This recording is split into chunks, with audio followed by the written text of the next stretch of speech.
Welcome to Laser Radar Insights. In this video, we'll be looking at how the APDIS Laser Radar works.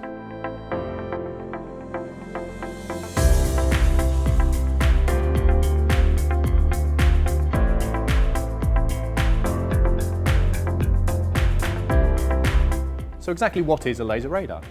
Simply put, it's a long-range, non-contact, laser-based, accurate measurement system. An infrared laser beam is generated internally, then directed at an object via a steerable mirror. By accurately knowing the position of the mirror using rotary encoders and determining the distance or range to the object from the properties of the laser beam, the position of an object can be accurately measured over long distances.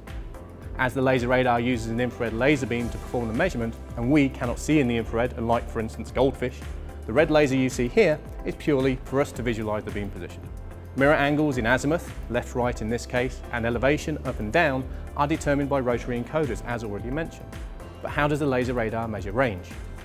This is where the uniqueness of the laser radar comes into play, and also where we need to get a little bit technical, so apologies in advance.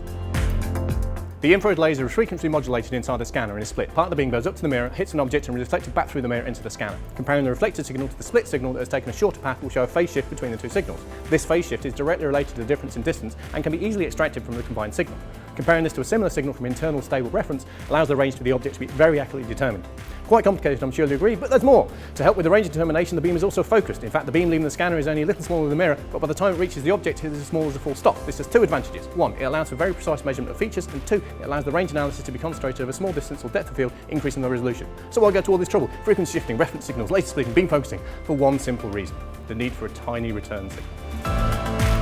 Using this frequency analysis method means that the amount of return energy required is a minuscule proportion of the transmitted energy. In fact, it needs less than 0.0000001% of the transmitted energy to be reflected back into the scanner. That's less than a billionth. This means that the APDIS laser radar is able to measure almost any surface without the need for special targets, reflectors, probes or coatings. Whether it's matte, shiny, dark, light, painted, even background lighting has little effect on the ability to take a measurement. That's what makes the APDIS laser radar a unique measurement system.